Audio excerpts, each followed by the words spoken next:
ராதாவானவள் இப்போ ராசலீலையை நினைச்சு பார்க்கறா. ராசலீலை எப்பேற்பட்டதுன்னு சுருக்கமா சொல்லிடுறேன். ஸ்ரீமத் பாகவதத்திலேருந்து 5 லட்சம் கோடி பெண்கள் இருந்தா, 5 lakh women folk பிருந்தாவனத்துல. அதுல சில பேர் பாட்டி வயசு, சில பேர் கொள்ளுபாட்டி வயசு, சில பேர் அம்மா வயசு, சில பேர் யுவதி வயசு, சில பேர் இப்போ பிறந்த பொண்ணு, எல்லா டிஃப்ரெண்ட் ஏஜஸ்ல இருக்கா. கல்யாணமாய் பேரனை பெத்தெடுத்தாலும் அந்த பாட்டிக்கு ஒரு ஆசை, கிருஷ்ணரோடு நாம் அனுபவிக்க மாட்டோமா, கிருஷ்ணரோடு அந்த அந்த பிரேம பாவம் இருக்காதா. அதனால அத்தனை பேரையும் போய் நீங்க ஒரு இன்டர்வியூ, இப்ப பிரைமரி ரிசர்ச்ல எல்லாரையும் இன்டர்வியூ பண்றா இல்லையா, உங்களுக்கு யாரை ரொம்ப பிடிக்கும்னா கிருஷ்ணர். அதாவது கிருஷ்ணர் காலத்துல யாராவது ஒரு ஆண் பிறந்தால் அவர் பிரம்மச்சாரியா தான் இருக்கணும். ஏன்னா அத்தனை பேருக்கும் கிருஷ்ணரை தான் கல்யாணம் பண்ணிக்கணும்னு ஆசை. அதனால 5 லட்சம் பேரும் அம்பாளை நோக்கி விரதம் இருந்தா. காத்தியாயனி விரதம்னு பேர். காத்தியாயனி மகாமாயே மகாயோகின் யதீஸ்வரி நந்தகோப சுதம் தேவி, எனக்கு யசோதைக்கு பிள்ளைய கல்யாணம் பண்ணிவை. இப்போ யசோதாக்கு எவ்வளவு கஷ்டமா இருக்கும், 5 லட்சம் மாட்டு பொண்ணுன்னா அவ எங்கேருந்து பார்ப்போம். அதனால 5 லட்சம் பேரும் விரதம் இருந்தா. அதுதான் பாவை நோம்புன்னு ஆண்டாள் இருந்தா. இந்த மாசத்துல அதே அனுகரணம் பண்ணிதான் ஆண்டாள் பாண்டி தேசத்துல இருந்தா. அப்போ பிரார்த்தனை பண்றா. அப்ப கிருஷ்ணர் பிரத்யட்சமாய் சொல்றார், கவலைப்படாதீங்க, ஒரு நாள் ஓரிரவுல நான் உங்களுக்கு அனுபவம் கொடுக்குறேன், 1 night அவ்வளவுதான். அப்படி சொன்ன உடனே அவ காத்துட்டு இருக்கா, அந்த நாளும் வந்திடாதோன்னு காத்துட்டு இருக்கா. அப்பதான் ஒரு மாமி ஒரு நாள் ராத்திரி 8 o'clock சப்பாத்தி பண்ணி மாமாக்கு தால் போடணும். தால் அந்தரத்துல இருக்கு. அந்த சமயத்துல வேணுகானம் கேட்கறது. அப்ப என்ன, மாமாக்கு தால் இன்னும் வரலை, அது அப்படியே தான் இருக்கு. வேணுகானம் கேட்டு மாமி மயங்கிவிட்டா. அடுத்தது மாமி பாலை காய்ச்ச வச்சிருக்கா. பாலுக்கு ஒரு தனித்தன்மை, நம்ம பார்க்கும்போது பொங்கவே பொங்காது, அது இப்படி திரும்பவும் பொங்கி வழிஞ்சி அது கரணகளையபர யோகம் அது ஆயிடும். அதனால திரும்புறா மாமி, பால் அப்படியே கொதிச்சு பொங்கி பிடித்து. இதுக்கு ஒரு நீதி சதகத்துல பர்திருஹரின்னு ஒரு கவி எடுத்தார். ரொம்ப ஆச்சரியம். அந்த காலத்துல நீங்க சம்ஸ்கிருத காவியங்கள்லாம் படிச்சேன்னா அப்படியே அசந்து விடுவேள். பர்திருஹரி ஒரு விஷயம் சொல்றார், ஜலமும் பாலும் திக்கஸ்ட் ஃப்ரெண்ட்ஸாம். அதனால தான் நமக்கு கலந்தே கொடுத்துட்றோம் ரெண்டுத்தையும். அதனால ஃப்ரெண்ட்ஷிப் வளரும். அதனால கலந்து milk and water go together. நம்மளாம் கூட கெமிஸ்ட்ரியில அந்த கொலைடல் சொல்யூஷன்ஸ்ல படிக்கும்போது லிக்விட் இன் லிக்விட்னு வரும் இதுக்கு. அதனால மில்க் பிளஸ் வாட்டர் திக்கு. ஆனா இப்ப நீங்க நெருப்பு மேல ஏத்திட்டேன்னா, நெருப்புங்கிறது இந்த 2 தோழர்களை பிரிச்சுடுறதுதான். அதனால தானே வத்தி வத்தி போய் ஜலமெல்லாம் காத்துல போயிடுறது, பால் தங்கி போயிடுறது. அப்ப பாலால அந்த ஜலத்தின் பிரிவை தாங்க முடியாம கோபத்திலையும் வருத்தத்திலையும் பொங்கிட்டு வருதான். அப்ப நம்ம அதை தணிக்கிறதுக்காக கொஞ்சம் ஜலம் சேர்த்துட்டோம்னா அடங்கி போயிடுறதாம். என்ன அழகா சொல்லியிருக்கார். அப்படி ஒரு மாமி பாலை பொங்க விட்டுவிட்டா. இந்த மாதிரி ஒரு மாமி ஒரு ஆத்துல ஒரு கேஸ், நிஜங்கள் கதையல்ல நிஜம் சொல்வதெல்லாம் உண்மைன்னு ஏதோ நடக்கிறது. அதனால 5 லட்சம் மாமியும் வீட்டு வாசல்ல அப்படியே யமுனா நதியை நோக்கி போயிட்டு இருக்கா. அங்க குந்த மரத்துக்கு கீழே ஸ்டைலா ஒரு பிள்ளை ஸ்டைல் ஸ்டேட்மெண்ட் மாதிரி ஒரு காலை வளைச்சுட்டு ஒரு காலை நீட்டிண்டு புல்லாங்குழலை வாய்க்கிட்ட வச்சுட்டு ஆச்சரியமா வேணுகானம் பண்ணிட்டு இருக்கு. அப்படியே மெய்மறந்து போய் நின்னா. அப்ப பெருமாள் சொன்னார், நீங்கள்லாம் சக்கரம் சக்கரமா நிக்க மாட்டேல, கான்சென்ட்ரிக் சர்க்கிள்ஸா நிக்க மாட்டேல. நின்னா அதுவே நீங்க யோசிச்சு பாருங்க, 5 லட்சம் பேரு அதுவே நின்னா கிட்டத்தட்ட 53 மைல் வரும். அப்புறம் பெருமாள் சொன்னார், நடுவில் நான் சொல்றது கேட்கறதா? அவர் நடுவுல இருக்காரு, பின்னாடி இருக்க மாமிக்கு எப்படி கேட்கும்? அதனால கிருஷ்ணர் சொன்னார், எல்லாரும் கேப் விட்டு நில்லுங்கோ, கேப் லேடி அப்படி நில்லுங்கோ. எல்லாம் கேட்டுவிட்டா. அது என்ன ஒரு பெரிய விஷயம்னா, அந்த காலத்துல பெருமாள் சொன்னா ஏதாவது கேட்பா. நம்மளை ஏன் ராசக்கிரீடையில வச்சுக்கலாம், நம்ம ஏன்னு கேட்டுருவோம். ஏன் அப்படின்னா அவர் வேண்டான்னு விடுறார். அதனால கேப் அப்படி நில்லுங்கன்னார். எல்லாரும் கண்ணை மூடுங்கன்னார். மூடினா கண்ணை தரங்கன்னார். திறந்து பார்த்தா 2 பெண்களுக்கு நடுவுல ஒரு கிருஷ்ணர், 2 கிருஷ்ணருக்கு நடுவுல ஒரு பெண். அங்கனாம் அந்தரே மாதவா மாதவம் ச அந்தரே நங்கனா இத்தமா கல்பிதே மண்டலே மத்தியகா சஞ்சகௌ வேணுனா தேவகி நந்தனஹான்னார். அப்போ குரவை கோத்தாடினாராம் பகவான் ராசக்கிரீடை. அத குருவாயூர் கஷேத்திரத்துல பட்டத்திரியில் அனுபவிக்கிறார். கேசபாஷதிருத பிஞ்சிகான்னு அனுபவிக்கிறார். அப்போ ஸ்வின்ன சன்ன தனு வல்லரி.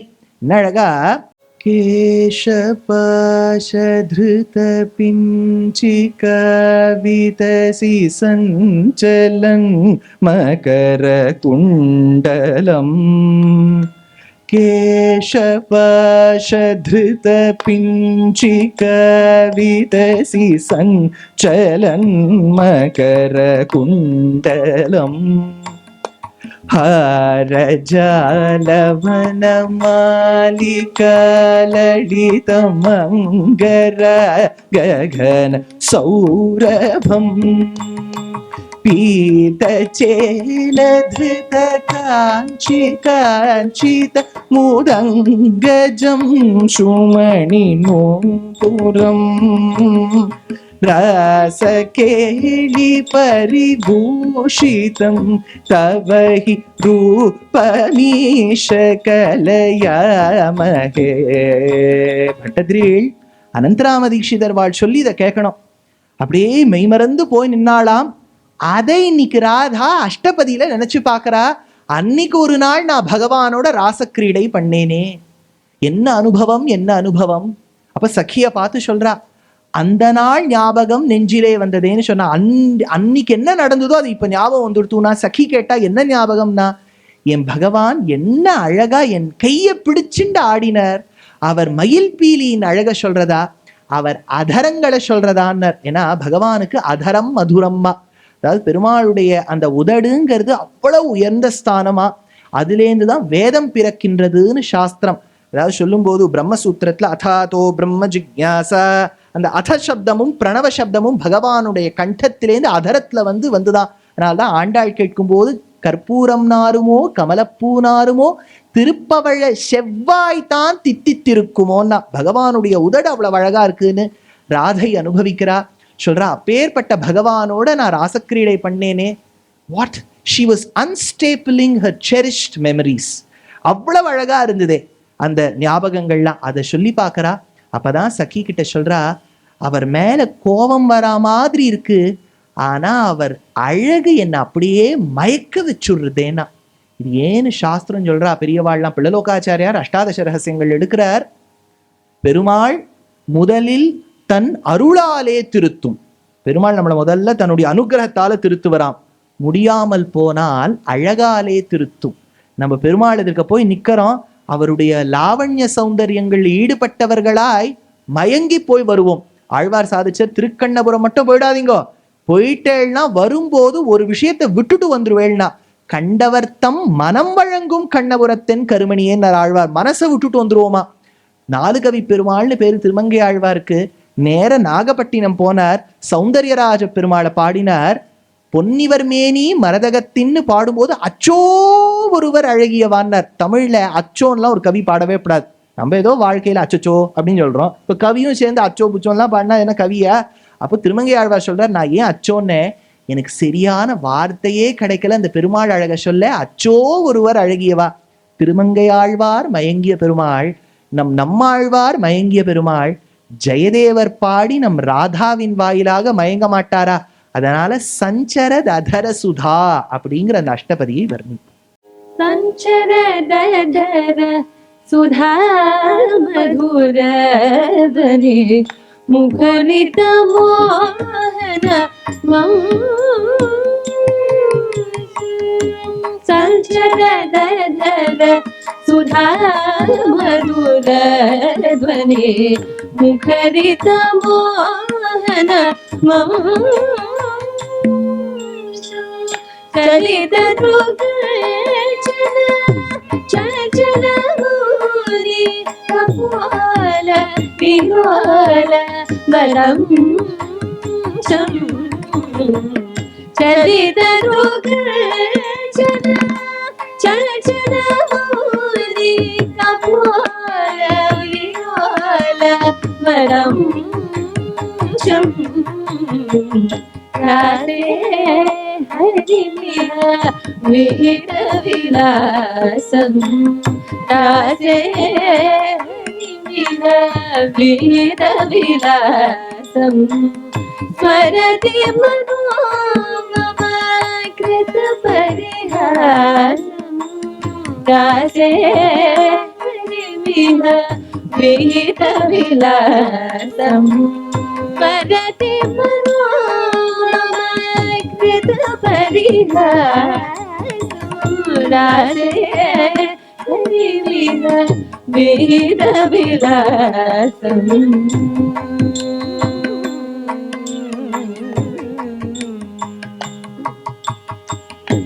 चन्द्रकचारु मयूरशिखरमण्डलवलयितकेशम्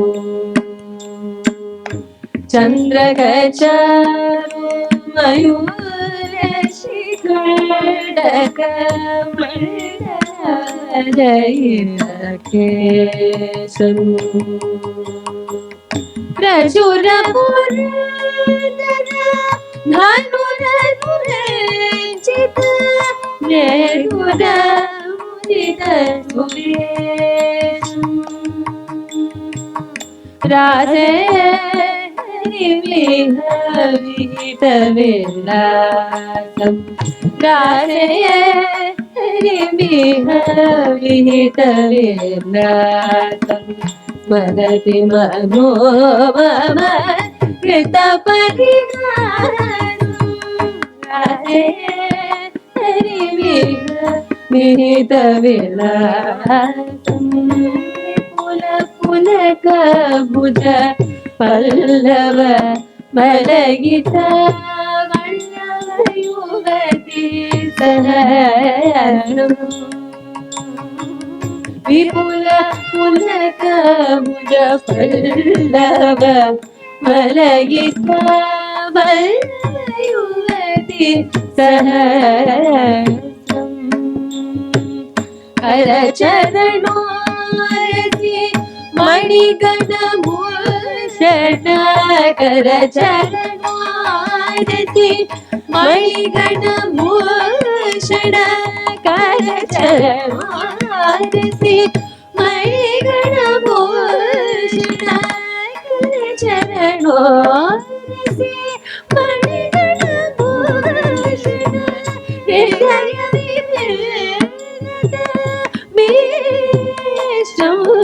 हृदय रासे हरिविहविहितविलासम् मनसि मनो मम कृतपरिहासम् रासे हरिविहविहितविलासम्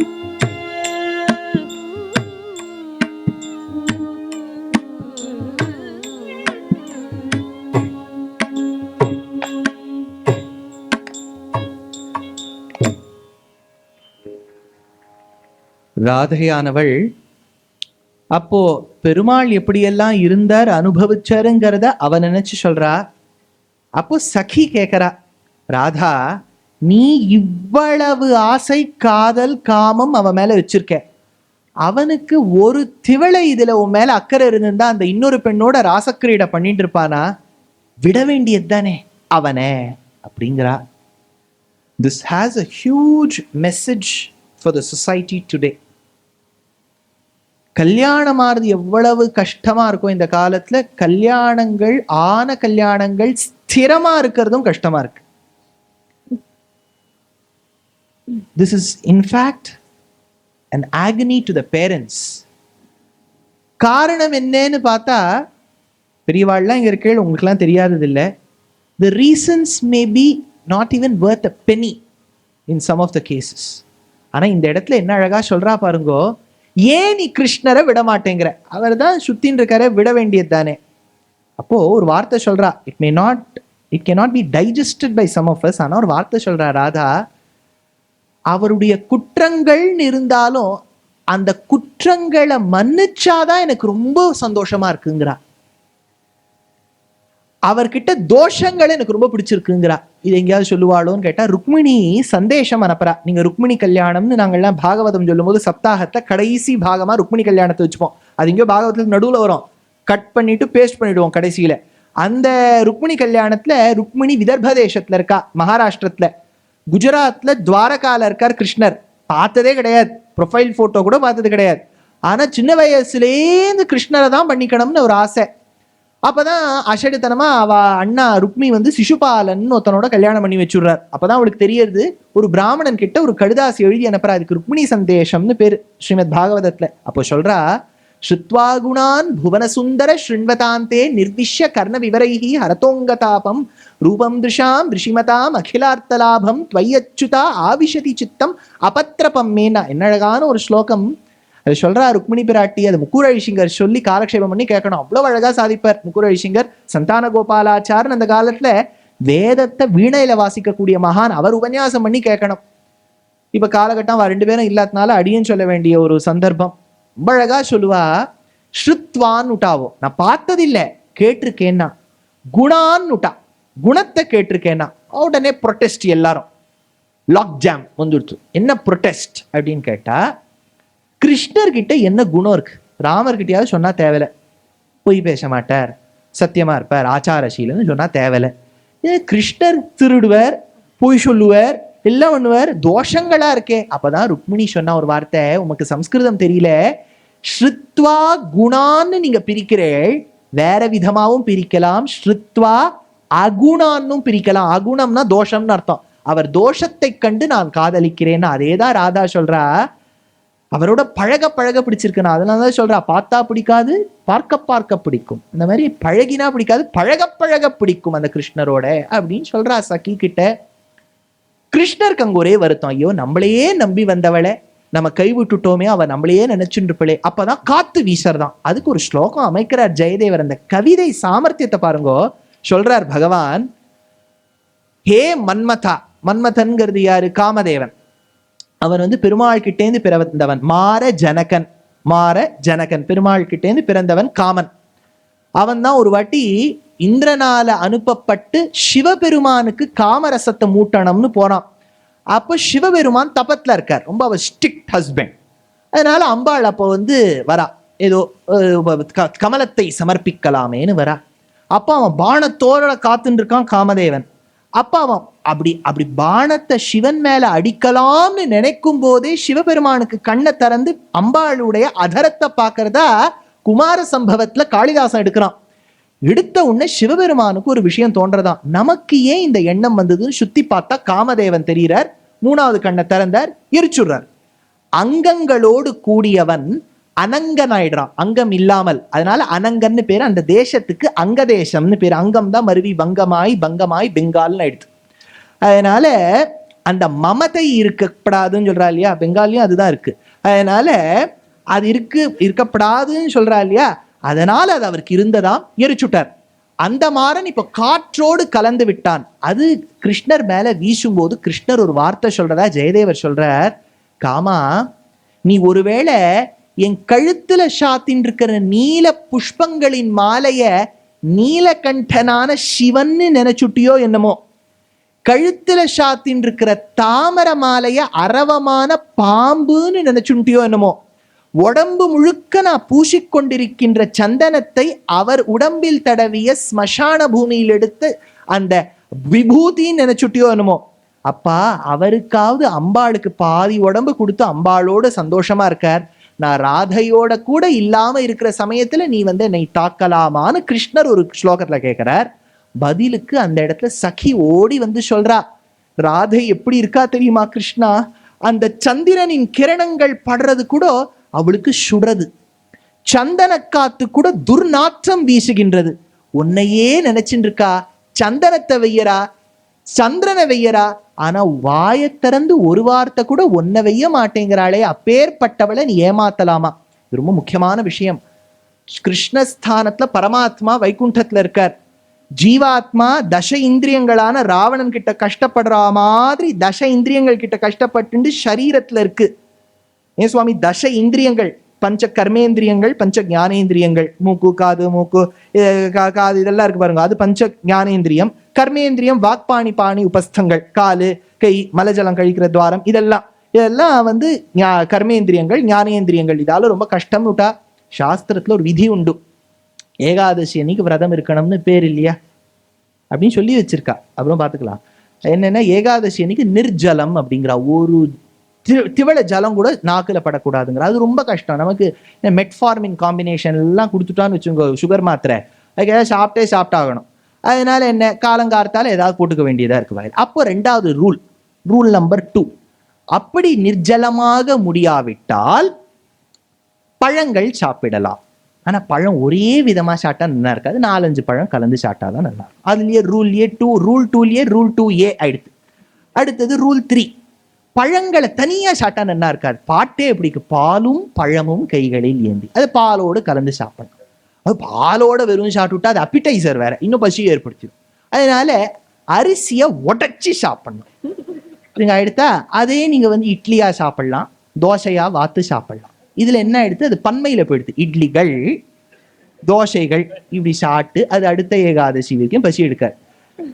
இப்படி ஏகாதசி விரதம் ஆச்சரியமா இருக்கும் இல்லையா? இந்த விதிப்படி பார்த்தேன்னா சொல்றா, பகவானே உன்னையே நினைச்சுட்டு இருக்கா. ஏன்னா இந்த தச இந்திரியங்கள் போட்டு படுத்துமா. ஏகாதசி அன்னைக்கு நம்ம வெளியில போறோம், ஒரு கடையில ஓரம், இங்க ஒரு கடை, நீங்க மெயின் ரோட்ல எல்பி ரோட்ல டேர்ன் பண்ணும்போது கூட பகோடா போடுறோம். என்னமா இருக்குங்கிற வாசனை தூக்குறது போட்டு. அப்பதான் ஒரு வருத்தமா இருக்கு, ஏன் தான் சங்கல்பம் எடுத்துட்டோமோ, வெளில சாப்பிடக்கூடாது, வெங்காயம் சாப்பிடக்கூடாதுன்னு ஏன் தான் சங்கல்பம். அப்படியே ஆச்சரியமா இருக்கு வாசனை. அந்த வாசனையை முகர்ந்து பார்த்தேன்னா ஏகாதசி ரூல் படி விரதம் உடஞ்சு போயிடும்னு அர்த்தம். இப்போ முகர்ந்துட்டு வாயால சொல்லலைனாலும் உடஞ்சு போயிடும், அது ஒரு சாமர்த்தியம். அது என்னன்னா அந்த கர்மேந்திரியங்கள் ஞானேந்திரியங்களால இவ்வளவு கஷ்டம் ஜீவாத்மாக்கு. அதை விடுவிக்கணுங்கிறதுக்காக தான் பரமாத்மா ஒரு ஆச்சாரியன் அனுப்புறார். ஆச்சாரியன் தான் சகி, பரமாத்மா தான் கிருஷ்ணர், தவித்து கொண்டிருக்கக்கூடிய ஜீவாத்மா தான் ராதை. அவ தவிச்சு சொல்றா, நிந்ததி சந்தனம் இந்து கிரணமனுன்னு சொல்றா, அதை அனுபவிக்கும்.